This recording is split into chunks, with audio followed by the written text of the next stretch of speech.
I haven't been this excited since 8th grade year when I got to go to Lagoon. This is going to be me, my guy Tobey, chopping it up on a pod. For those of you who don't know Tobey Schmitt, Tobey is a phenomenal athlete. If you ever catch him in rec basketball, chances are you're going down.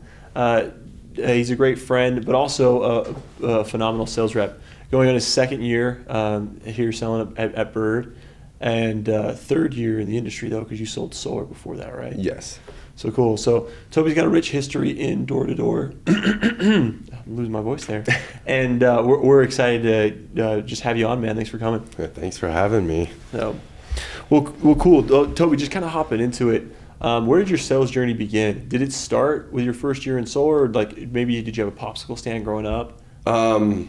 I actually, when I was a younger kid, I would sell cherries on the side of the road. So I didn't grow up here in Utah. I grew up in Washington State, and of course, everyone probably knows the Xbox 360. It came out when we were all young boys, and every single one of us wanted it. So we actually found a guy out in the country that had a cherry orchard. And we made him a deal where hey, every pound we get, we'll pay you $3 for it.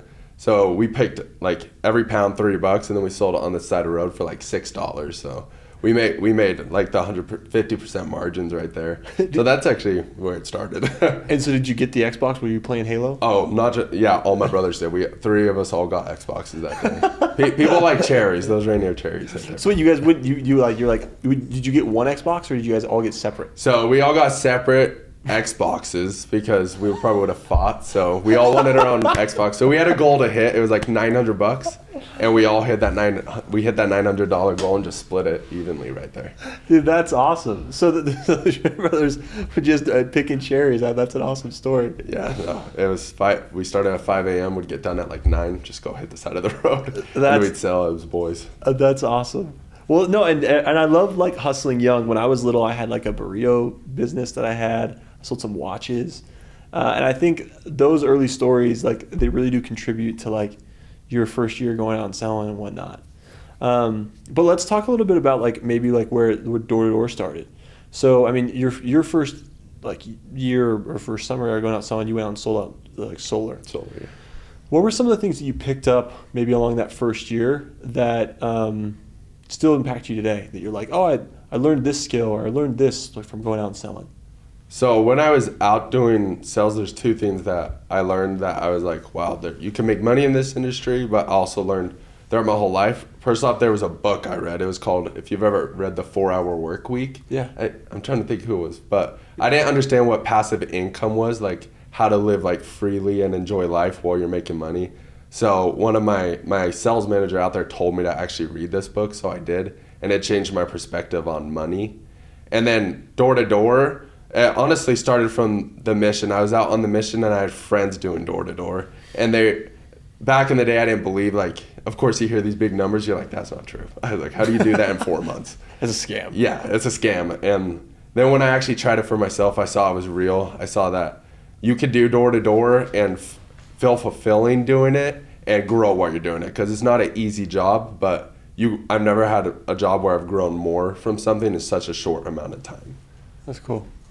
Well, sick. The 4-Hour Work Week, it's been a minute since I've picked that one up, but I remember really, really liking that book.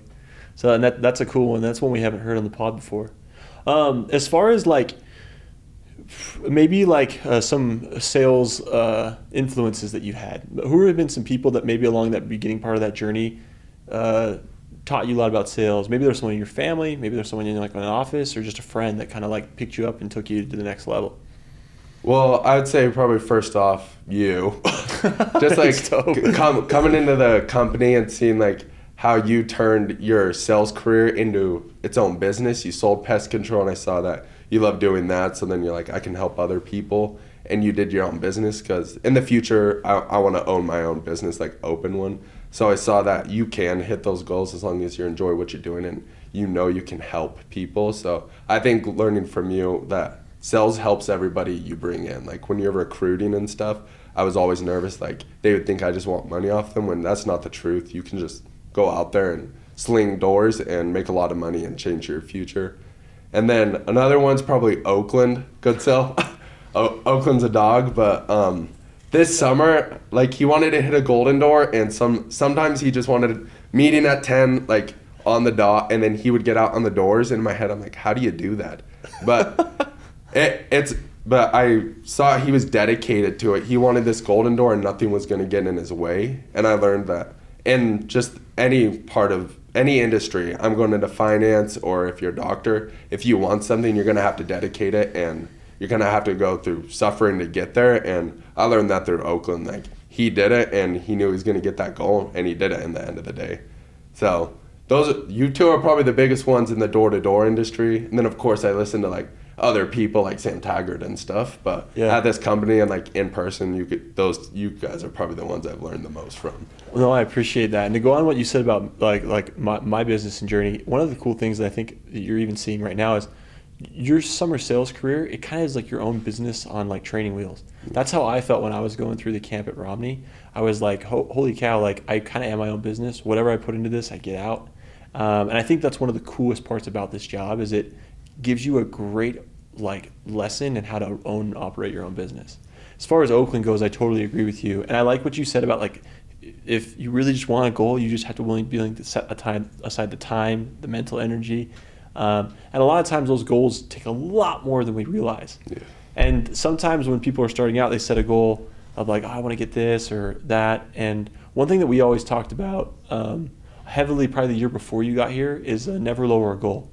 I see a lot of times out in the summers, like beginning in May, everyone's like, my goal is X.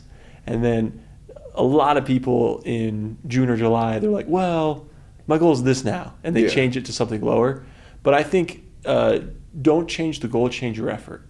And I think that's one thing that Oakland does a really good job at is he's always really, really good at being like, we're not going to move the goal. We're just going to move the effort if we need to be. And I think that's a great thing that you pointed out there. So one of the things I was very impressed by you is throughout the summer, you can sell in any area.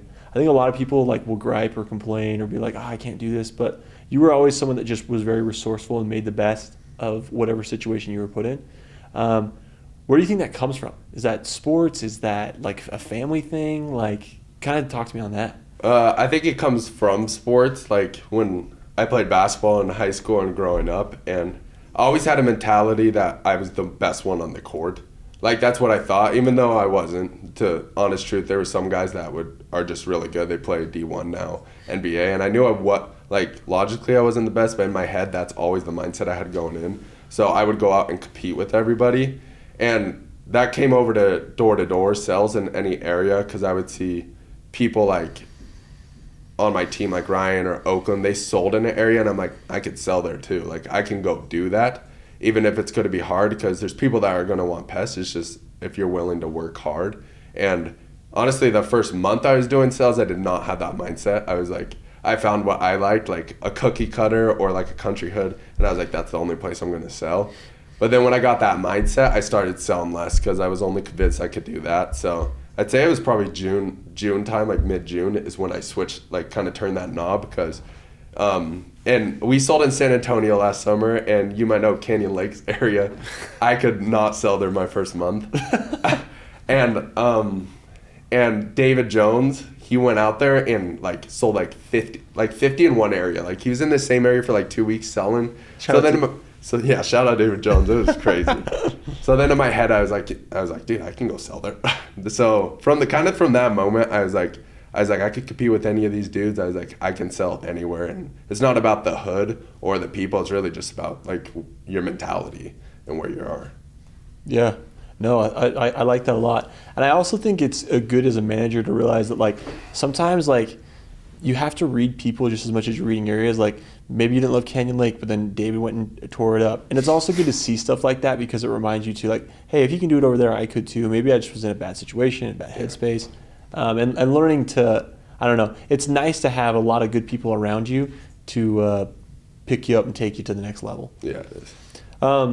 Well, cool. And kind of talk to me on, let's talk a little bit about like recruiting and taking people to the next level.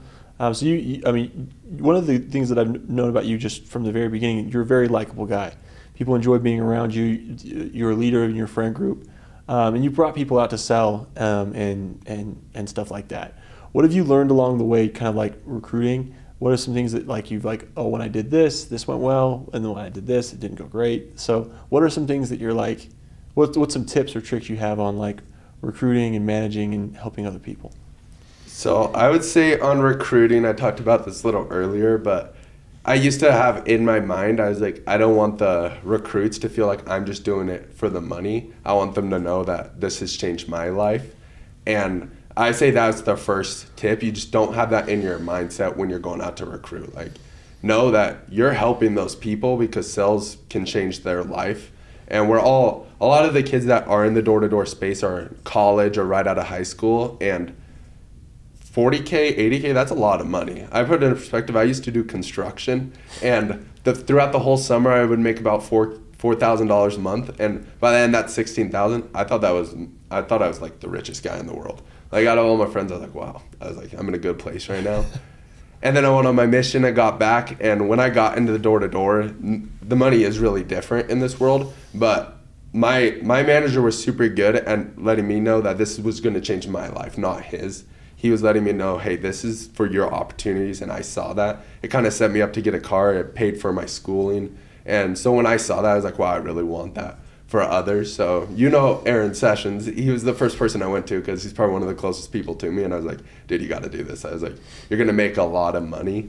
And then when I was out there actually like being his manager, but I never considered myself in that aspect. I considered him just more a friend out there. And it actually helped me a lot too, because when he did good days, I'd see that and I'd be like, all right, I got to catch up to him. I was like, I need to be head in head, because if I'm going to be a leader, I need to show that I can do that. But it also motivated me seeing like those people doing super good. So then it would lift me up, and I hope it would do the same. So that's kind of what I got from out there. I didn't want them thinking I was just in charge of them. I just wanted them to know I was always their friend and that we're the same person out there in the end. Well, I think speaking in people's terms of what benefits them, like you talked about with your manager, is important. I see a lot of reps sometimes talking about like, you guys need to do this, or coming down on them. But people don't like to do things unless they know why they're happening a lot of times. And they'll be far more motivated if you can give them that why or that deeper purpose. Yeah. And I think that's something beautiful that I think you painted right there. And then just I think you do a good job of keeping good people around you that all want to work hard, make stuff happen, like Aaron. Yeah, man, I think that's awesome. As far as like, I mean, I can tell in your story, I mean, the picking cherries when you're young, working construction, mission, sports, like hard work is something that like it's either you or your family like to lean in and enjoy.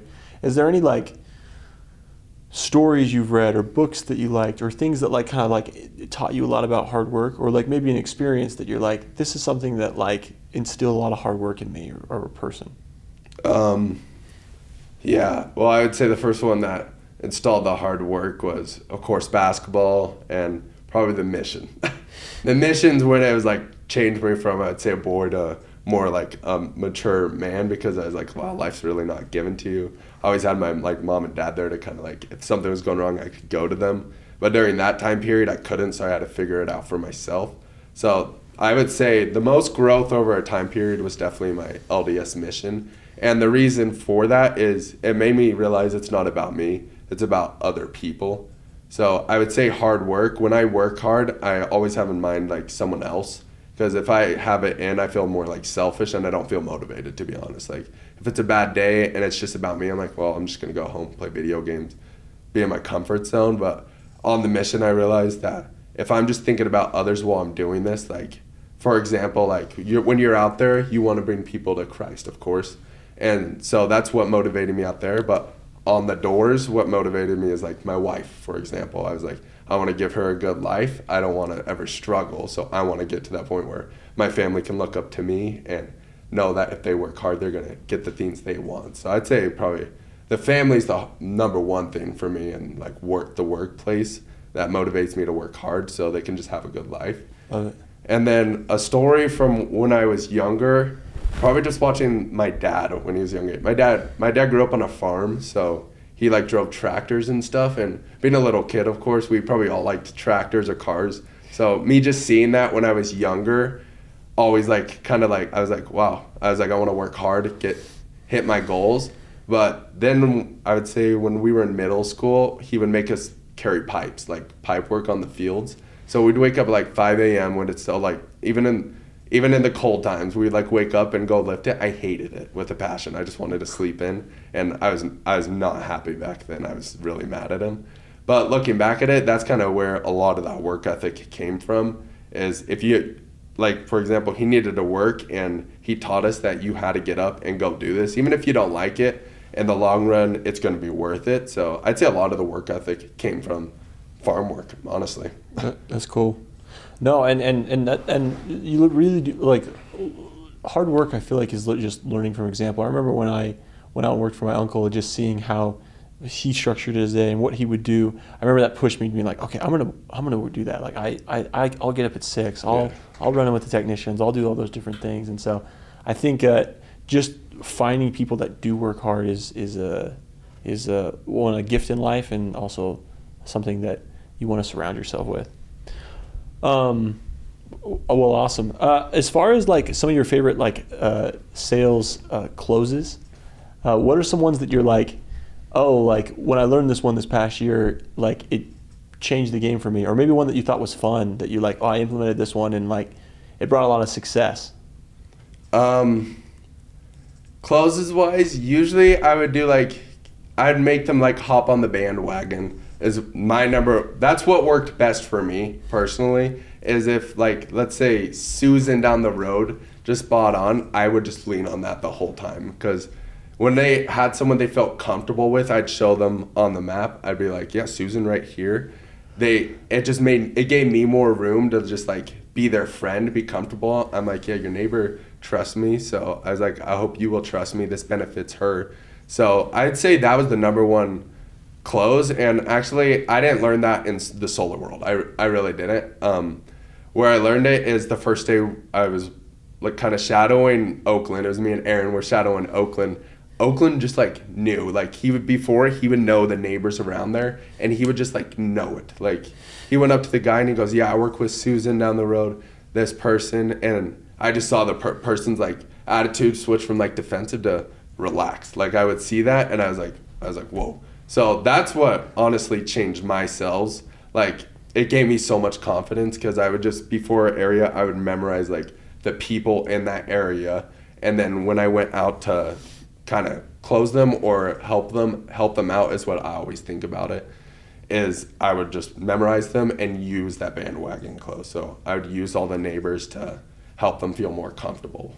And I like how you brought it up in a couple different ways. There's a lot of different ways you can bandwagon people. Yeah. Showing them the stars on pest routes is one of my favorite ways. I think having a list of names written out is sometimes a fun thing to do. To hand them the list, and they're like, who like hand wrote like exactly. all these people. And I think that's a good one. I think also just having him, like you said, Oakland, how he had it off the top of his head, to be like, Suzanne or Luetta or whoever it is. It's an important part of your sales arsenal that you need to have down. Yeah. That's cool. One that I think goes really, really well with that close is storytelling. And using people's names in a story format. It naturally, as human beings, we love stories. Movies are popular. People love books. Like we love hearing things in a story format because it's how we learn. And so name dropping with stories is one of my favorite things. If I had like a customer that had like a really good experience with me, and people had a similar situation, telling it not just like, oh, I had someone that loved this, but being like, oh, Susan, she actually got them around her mailbox, and and this is what we did, like to kind of like mitigate the ants. And I feel like those land even harder and better because people can absorb them and take them into their own situation in a really good way. So I love the bandwagon. And I feel like a good like add on to that would be like telling it in a story format. Yeah, you're probably the master at the story, the storytelling. You're one of the best I've ever met. No, I appreciate that. There's a story there's a quote from Steve Jobs that I love that he says, storytellers run the world. Yeah. And I think it's true. Like great leaders in business and politics and whatever it is, they're phenomenal at telling a story. And that's a big part of sales, is learning how to story format your journey. But cool.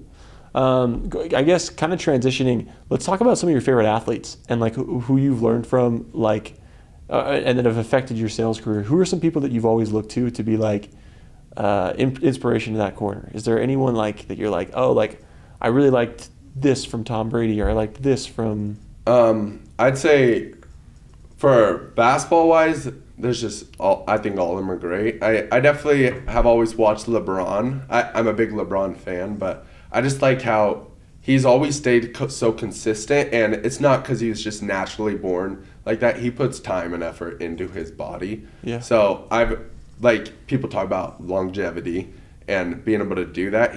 The reason he can is because he's taking that time. It's all that time we don't see on social media and stuff that's keeping LeBron at that point. So that's kind of something I've realized is you got to take care of yourself. And I've learned that about them. You can't stay great so long in that league. Like, that long is really hard without doing something behind the scene to get there.